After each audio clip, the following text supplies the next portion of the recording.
you have to win the game is the name, and that's also the goal of the game. It sounds simple enough, however beating the game will prove a much greater challenge than you'd expect.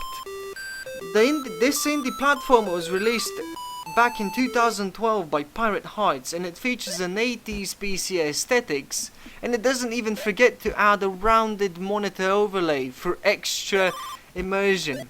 The game also has a feature which will allow you to ramp up the graphics up to 16 bits, which will add twice as many colors to your screen easily as this. In the world of You Have to Win the Game, you're set in a mysterious world with no background, no storyline, and little to no guidance, with the only exception being these signs right here which warn you about danger ahead. But let's just plunge right into the danger for fun. The game offers a wide range of enemies and traps. And also you have to collect items in order to progress further into the game.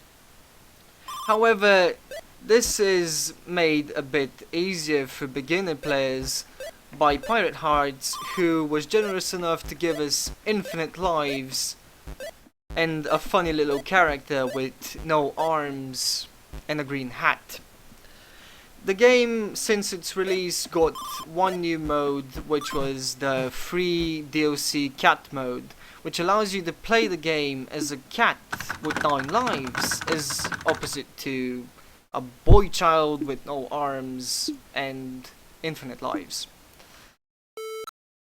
Even with the infinite lives, the game will still prove very difficult to complete. So for those of you who have already started downloading the game and you think that you'll easily complete it and get all the Steam achievements in one sitting, think again, because this game will completely wreck your nerves unless you have nerves of steel. Also, Pirate Hearts recently announced that they're developing a new game, and it will be released later in 2012 by the name of Super Win the Game, which will be the spiritual successor of this game. I'm not sure if I said the date. It's October 1st, 2014. Also, for those of you who have already beaten the game once, or are able to beat the game once, there is an extra campaign, which is basically an extra spicy, hence the name, remixed version of the original campaign, which will prove much more difficult for you. Yep, much more difficult.